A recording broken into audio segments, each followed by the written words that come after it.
The time for awareness charities that's it. They've done their job. Thank you.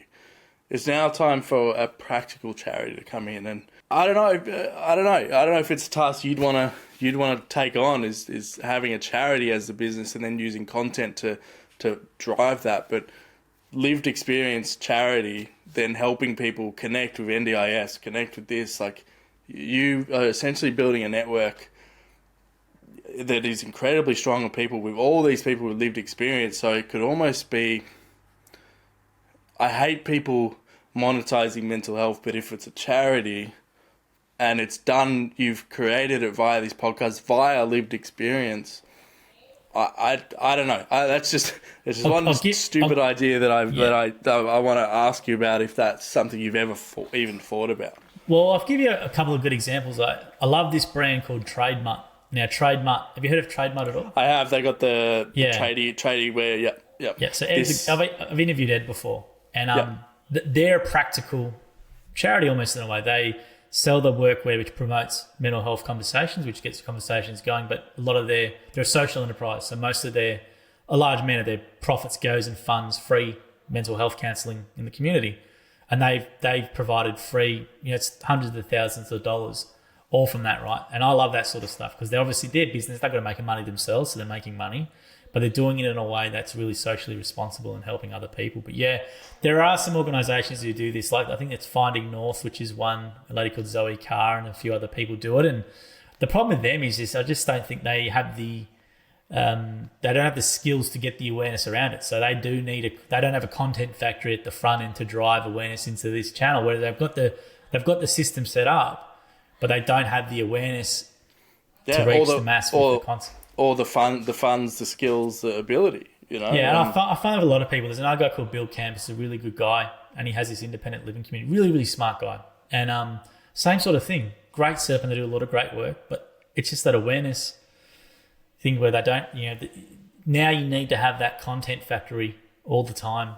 Every business should have a setup that I'm looking at right now.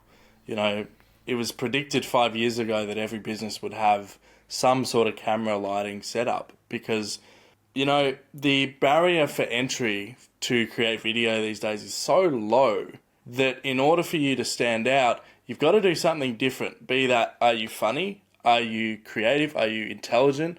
Or do you have the ability to film stuff that is actually different and a higher quality than someone just holding their camera phone? That's the stuff that I'm really interested about. But also when it comes to this, it's like, they don't have that ability, but you do. You've got all the episodes sitting there that would create this movement. Again, this is just one idea that I've just had tonight. Like, I'm not saying golf, and I don't want to force you into it, but like, what is it? You could create a product around it. You could, I don't know. Obviously need more thinking. But that excites me. I think it fascinates the stuff that you've done with the gyms group. I know there's conflict of interest right now, but it's like any franchise needs what you're doing. So. Yeah, there is a really good guy called Glenn from Magnetic Media who we preach on the same thing, and I see it. But I've had some good honest chats with him at the Franchise Expo, and that chat actually is online on YouTube. And, is he the white t-shirt? Yeah, that's Glenn. Yeah. He's a nice guy, and I feel for him because we all get it, but the annoying thing is, like, as is the case study, Gyms Group hasn't grown because because of dumb luck. It's grown because of, since 2019, since getting involved in doing full-time video, we do the Gary Vee approach, or just have that Alex Hormozy approach to content. Nowhere near as that mass scale, but we do our best that we can. It's just consistently every single day we've got fresh content, whether it be a podcast, whether it be reels about this or this and that. Like, there's so much things every day going into multiple channels about Gyms Group, and different things work. We come to training, put their hand up. Who watched a video before come to training? And they all say, and I go, what did you watch? Someone says, I've watched Ask Jim 5 times, or I saw you on TikTok, or I listened to a couple of podcasts, or I saw the Day on the Road video from 3 years ago. It's all these different things, right? And the problem with a lot of franchise brands is that they go, I'm going to spend 10 grand for this really nice couple of videos and I want 50 leads and 10 sales out of it. That's how they look at it.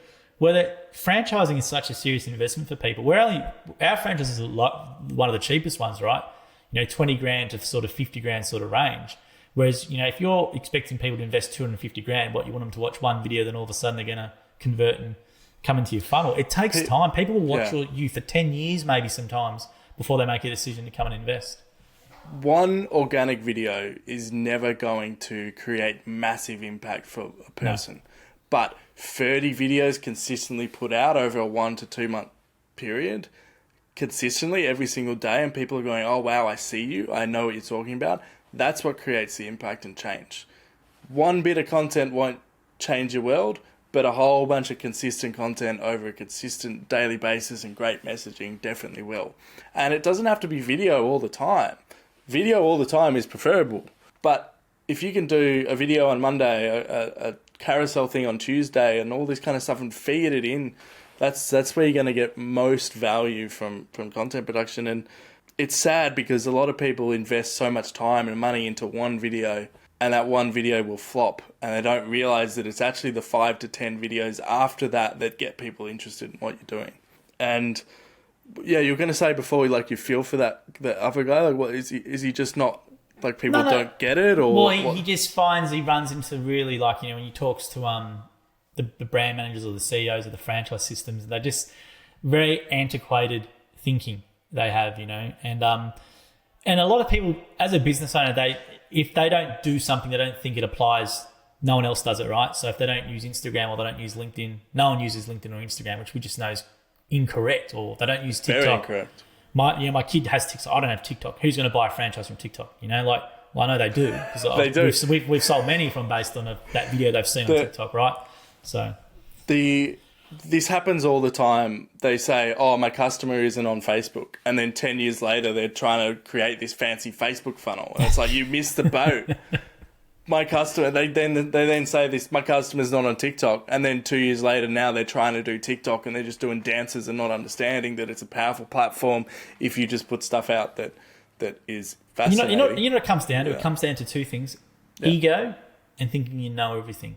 And the one good thing about the person I worked with, who was Jim, in his first line of his book pretty much says, I'm stupid and lazy and I've got far better. I'm not good at many things, but I've got people around me who are really good at things. And this man who's 71 years old, he's a multi-time millionaire, massive brand, will listen to anyone's idea in the organisation, whether an 18-year-old or a 50, whoever it is, right?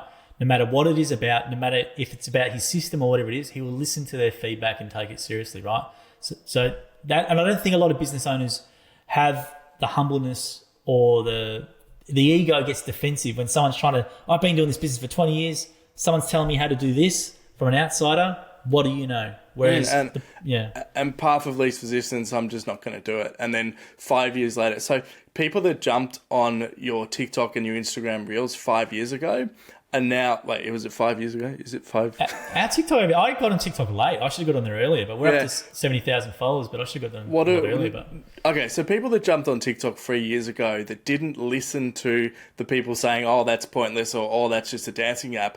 These people are now the ones with massive audiences getting customers every single day, and now you're trying to do TikTok 3 years too late.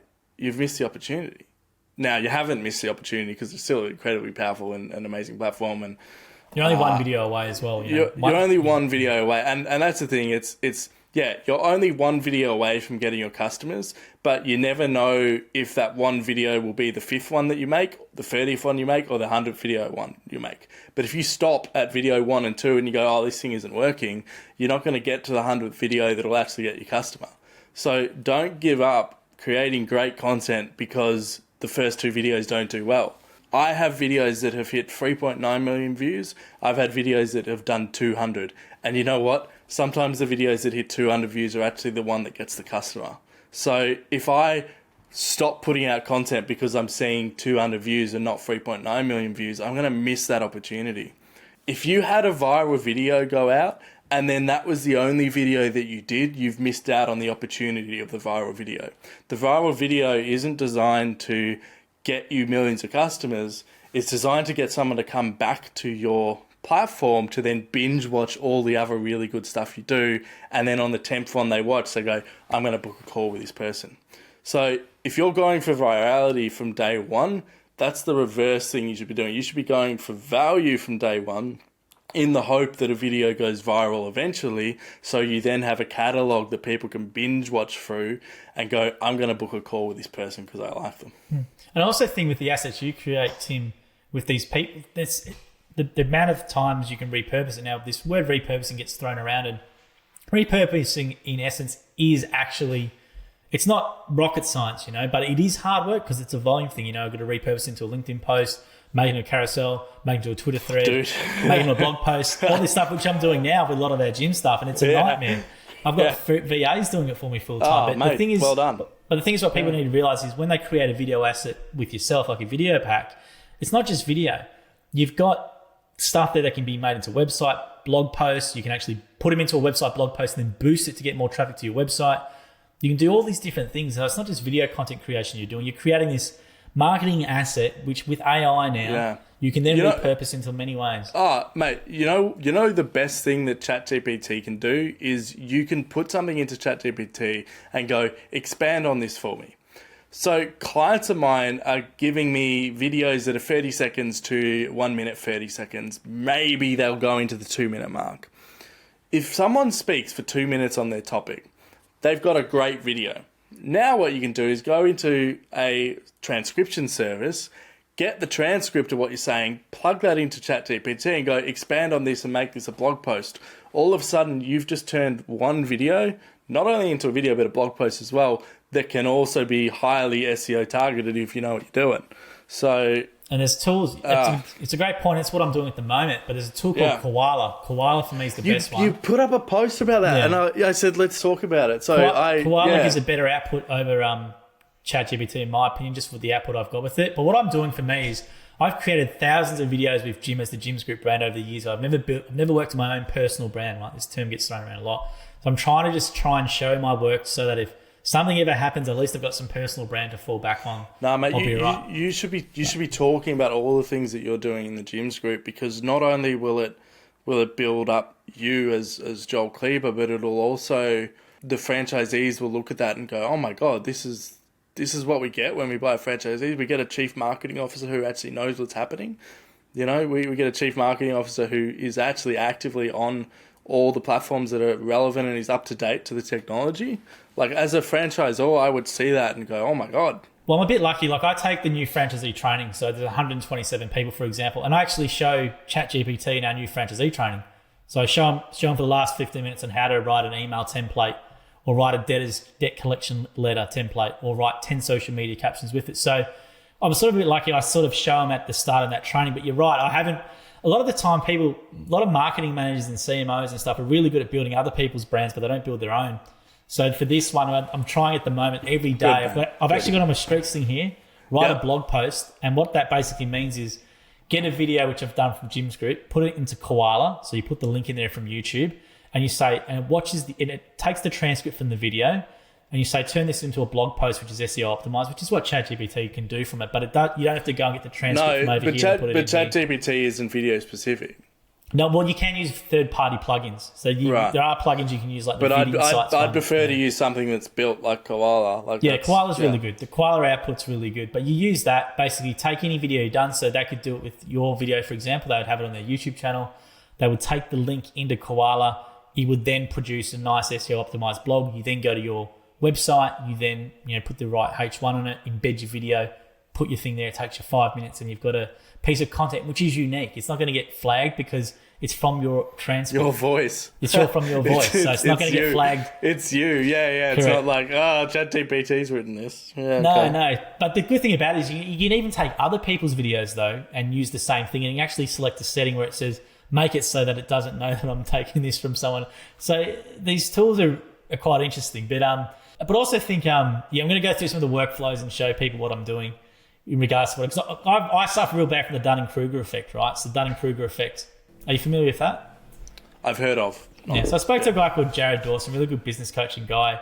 He keeps trying to get me to join his business, but Dunning-Kruger effect's basically, a lot of the time, let's say the less intelligent someone is, but they're really confident, they're way more successful because they can believe they can do anything and they get a lot further. Whereas a lot of the time, more people who are more intelligent or have a lot of skills who don't think they have skills that are unique, tend to not be as confident and don't do so much with it. Look, what I did is financially irresponsible. What I did starting a business straight out of university was financially irresponsible and an incredibly stupid risk.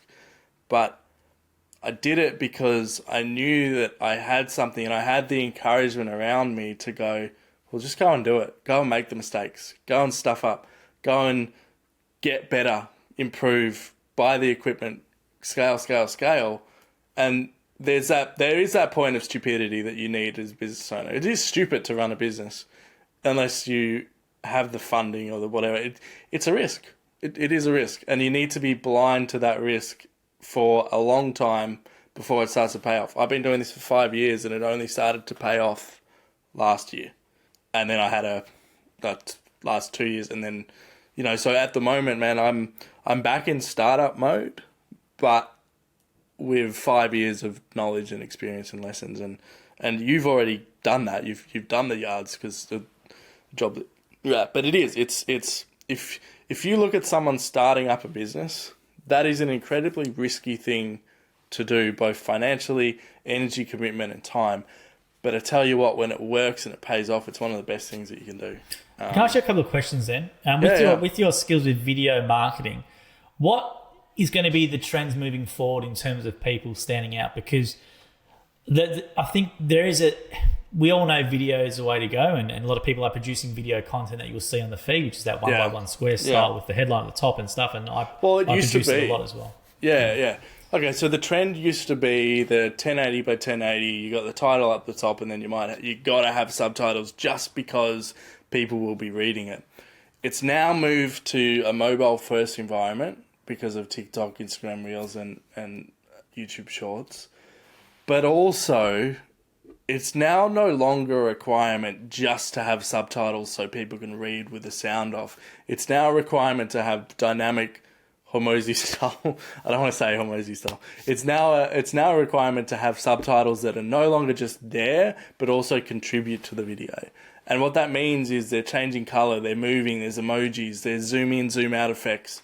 This stuff goes a very long way to the watch time of your video, because people will be watching the dynamic subtitles, having a bunch of fun, and then realize, oh wait, I've watched the video, hang on, I'm going to watch it again. Right?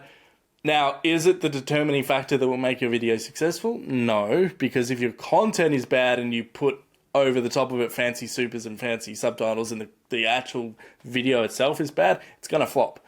But if your video is great and then you put the subtitles on it, it's going to boost it. If your video is great and you don't have them, it'll do well. But if you got these, so that's a real tactical thing. That's just like one small thing that I think you and I are seeing, but how much are everyone else seeing it? Now, they might come to you and they'll show you an Alex Hormozy video and say, hey, do this. But that's one of the things. I know that's completely obvious to you and I, but I don't know. And what about as well from personal branding perspective? Because you spend a lot of time on LinkedIn and you see a lot of people who are ghostwriters and personal branding experts. And I find it a really interesting concept, and it's sort of fake guru-ish to me. Seeing these things, I see these people who they think personal branding is they take a picture of themselves. This is a couple of flows. At the moment, it's carousels, which everyone's doing carousels because that's what LinkedIn likes. So people who are doing carousels, and that's fine. The other one I see is posting a picture of yourself smiling in a nice bunch of clothes and some sort of thingo, and then writing some sort of carbon copy thing which you've taken from someone else's post and put into ChatGPT and say reword it, then post it, and then some sort of thing at the end, and then all of a sudden it gets 500 likes. And you 500 think, likes, and what's then going on? I'll post something showing you how to use Koala AI to make a blog post in 5 minutes, which gets bloody 2 or whatever. Yeah. And then you see that and you go, Jesus Christ, what's the point? Man. Yeah, man. I'm seeing this, and coming back to LinkedIn, I'm seeing that trend of people posting stuff that they would post on Facebook. And I'm not here to say don't post this on LinkedIn. All I'm saying is, for whatever reason, that's where the algorithm's going. It's pushing that stuff. I mean, you might see me start doing it, mate, so this must come back to bite me in the ass. Sometimes it's like, if you can't beat them, join them. That's what right? if you can't beat them, join them, but make sure it's not the only thing that you do. So I trialed for a little bit on TikTok the CapCut templates. So I was like making funny jokes on CapCut because I wanted to try it. I'm like, yeah, these are engaging. But I looked at it one day and I looked at it and I said, this isn't me. I'm making funny jokes and they are funny. I do like the ones that I put up. But this isn't the content that I want to be putting out. So don't just put out something because some guru has told you that this will beat the algorithm. The content that actually is going to perform for you is the stuff that you speak on your expert topic that gives people light bulb moments and makes them want to share. That's the only way that you can grow. Don't try and hack the algorithm, because the minute you try and hack the algorithm, it'll change a month later, and then you're going to look silly having posted all these dances up on TikTok when you're not a dancing person. All right? So that's what I would be very careful on when it comes to building a brand, is don't build a brand around trends and things you think people want to see. Build a brand around things that you actually have had experience in. So for me, I can talk about bipolar and depression. For me, I can talk about sales, marketing, video, right? That's what I'm going to be putting out content for, and a market will find that interesting. And what do you think about a personal branding expert who pops up as a personal branding expert after a year, then talks about going from broke to personal branding megastar after 12 months, ghostwriting around the world, making 20 grand a month, whatever? Because I think that for me is it's such a... Go away. It's such a fraudulent thing, and it's quite... they to credit to them, it's a system and it's a game, and they've gamed that system really well. They might have a heap of followers and they might be doing ghostwriting of LinkedIn posts, but I think it's there's no value in posting a selfie of yourself and using ChatGPT to write a BS story that never happened to you, and then thinking that's personal branding, and then trying to claim yourself as authority. It's quite interesting. Silly. I got to be careful, because I have a really good friend who has become the personal branding girl, and she's doing so well. It's I'm sure they are. Yeah, I'm sure they are. But how did they get to that position? Because, for example, it's like all of a sudden I'm a personal branding expert. How do you get up to a stage and then you go, well, what makes someone a personal branding expert? That's probably a good thing, because... Well, what makes someone an expert is proven, delivered results, not only on yourself, but also the people that you've impacted and taught. One of my mentors that taught me how to sell, he says, Tim, I've taught this framework to 17 people, and all 17 of them are now millionaires. I'm just waiting on you to be the 18th. And... actually, I don't know if he said that joke. I kind of make that up myself because I want to... But it's like he's taught this... So my mentor directly says, I've become a millionaire and I've helped 17 other people become a millionaire because I've directly taught them this strategy. So if you're an expert, you've got results on yourself and you've also got results on other people. And if you can prove that in whatever way, then you can call you an expert. But these people out there saying, I'm a social media guru, and then their social media has like 20,000 followers, it's just like, but if you're a guru, you'd have millions, So, and then half of these are bought followers anyway. So well done you, right? Well, that's the thing people need to remember, is don't get discouraged when you see big Instagram following. I'm not going to name the person, but they're a CEO of a marketing company, and I looked at their Instagram and I went through the followers, because I was thinking, how so many little posts, how do they have all the followers? And there's a few bots and a few ones that are bought there, but I think that's a good point. Never get discouraged, because there is a lot of tactics going on, whether they be members of pods or they buy followers, or there's a new tactic where people buy LinkedIn accounts, and then when they do a post, they log into like 10 different LinkedIn accounts and then comments. That's a real thing. Yeah, Are you serious? Yeah, you can buy LinkedIn accounts online. Are you serious? And you can do it. Yeah, people do it. There's all these different tactics going on. And there was another one. What else is there? There's obviously bought followers, but I think using ChatGPT now, people just copying someone who they might like the style of, let's say Justin Welsh, right? Great original guy, and take his thing and put into ChatGPT a couple of his tweets and say, write this in the style of ChatGPT. Write this in the style of Justin Welsh, blah, blah, blah, blah, blah, blah. And all of a sudden you've got a post by Justin Welsh, you can put in your own thing.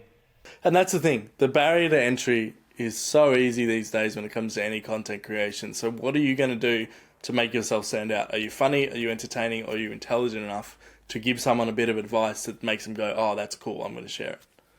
Is that to you the key then to stand out these days? Obviously, there is a style to editing, which is like, the Hormozy style. There's moving, there's zoom-ins, there's but graphics on screen. But see, I've seen videos go viral without any of the fancy supers or editing. And why that happens is often it's storytelling, often it's engaging, often it's relatable. The word authenticity gets thrown around so much these days, but what is actually authentic is you talking from experience and opening up. This is what happens when I do this. If you actually watch Alex Hormozy's videos, he never tells you what to do. So many people get up there and they do their selfie videos and they give advice and they tell you what to do. Rather than telling you what they've done, they tell you what to do. What I want to do is tell you what I've done and then kind of give that advice on the way. That's what I'm going to be putting out for the next few months. I'm not going to be giving advice. I'm going to be saying, this is what I'm actively doing in my business. And if you look at why Alex Hormozy's been successful, is that's what he does. He doesn't tell you what to... Sometimes he might. He'd be like, here's 3 tips. But it's followed up by practical experience of, oh, that's what I did to grow my business to 10x. And then you believe it. It's like the drop shipping guru that buys someone else's course and then undercuts someone else and sells their own course based off copying that person's material without even doing it. And you can tell those scams because they've changed their name. There's a guy, I'm going to name him because he's a big guy, and I think he paid a lot of PR cards and was in PR guys and he was in news.com.au a bit. That Matt Lepre guy, and you can see how his name of his course or his company has changed. It's like 4 or 5 times, which is just a big red flag. It's a scam. Yeah. So it's a bit. We're playing in a very interesting space here, and I always say one of the best things when I was depressed was I was seeing the gym group videos, and I didn't react to them because I knew that if I reacted to them, you might have thought that I was okay in some weird way, right? If I put a like on it, you would have gone, oh, okay, maybe Tim's fine, and that's weird. That's just a weird pattern of how my brain was working. Ironically, right, if I probably liked one of them, it would have forced you to message me, which maybe my brain didn't want that. But I would see them daily because I was on TikTok. I would see them daily. And that lurk factor we can't forget. But the reason the gym stuff for me hits home really well is you're actually talking to the people that have been through the process. They're on the other side. They're going, man, I work 3 days a week and I earn $100,000. I'm gardening every day and I love it. Like that stuff. And it's ironic because that stuff doesn't get the views, but I bet that's the stuff that they're binge watching and then now they come into training because of it. Yeah, well, we do a lot of that sort of stuff. And it's hard, testimonials. How do you make a testimonial interesting? I don't like testimonials too much in franchising because... No, but you don't need it. It's a 20-second one. That's how you made it. Yeah. You've made them interesting. We'll do the short form, but the traditional testimonials, you pick your best franchisee, put them in a really high-pressured situation where they're sitting down and they've got a whole bunch of lights and a nice crew around them, and then basically they're real stilted and speak like a robot. I don't like that stuff, so that's why I like the short-form content. Yeah, I'm working on a product at the moment with testimonials. I'll let you know how it goes. So I saw the best ever testimonial video that I've seen in 2, 3, 5, 6 years. What this person did was they got 12 of their best clients. They went out and interviewed those 12 clients. And then the video that they delivered was one solid video of all these 12 clients pieced together, delivering a massive narrative into the end. So by the time you got to the end of this testimonial, you thought, this is a community of people that I actually want to be a part of. All these results, all these people on the one video, rather than 5, 6, 10 separate ones on a stupid website. One video. And that's a product I'm really pushing at the moment. And look, if you want to do that for Jim's group, I'd be happy to. No, we've been working on the moment. It's quite amazing you mentioned that. With the one we're doing at the moment is we always get this comment when we did the testimonials, which is I should have done this years ago. Yep. So we've been taking I should have done this years ago, and we're putting it into like a very long thing, and that will be our general brand awareness video that we do online because it just stands out like anything else if you have that going. So yeah, so I've been thinking about let me know when you launch that. That's because I've heard that I should have done this years ago. Yeah, that sort of stuff, But you're right. How do you make that more engaging for the person? And those are the sorts of things you got to start thinking about as well. I think it's interesting how live video has sort of gone away.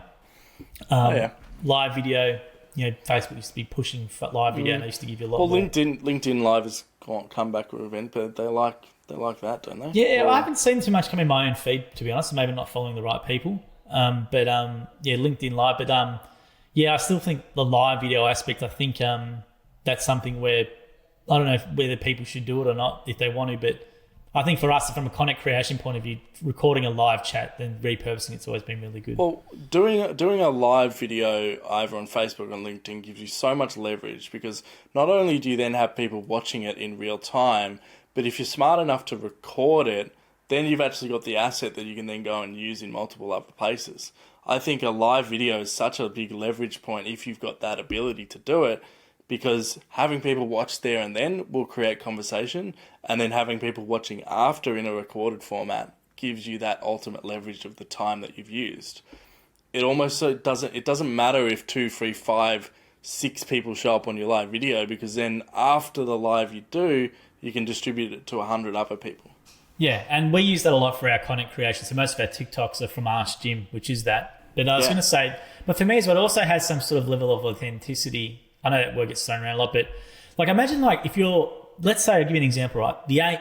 Let's say if you're the CBA or a bank or something, right? Imagine the CEO of the bank jumping on Facebook Live or something and just doing it Q&A. I know it could have got a big disaster. Well, the reason they don't do it is that you've got a law background, don't you? That's your background, right? What would lawyer Joel say about that? Well, you get shareholders to consider and stuff, all these different things. That's why they don't do it. But it would be such a point of difference in the market from all these other big corporates where you had a real genuine connection with the CEO. And I'll tell you who does a good job of it. And whether it's him doing it or not, it's Shane Elliott from the ANZ with his LinkedIn. He goes out on sites and meets businesses and interviews businesses and just talks to them. And it's not selling you banking, but and he has a really good presence and actually seems like a decent bloke.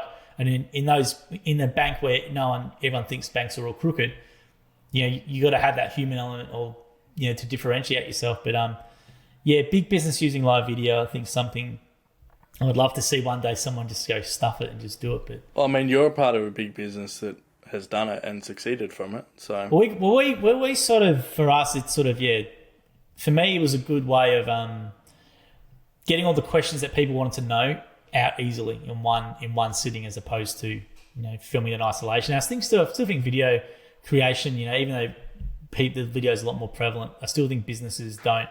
They think it's a really hard process to do. Yeah, it's a hard process. You got to make it easy. Yeah.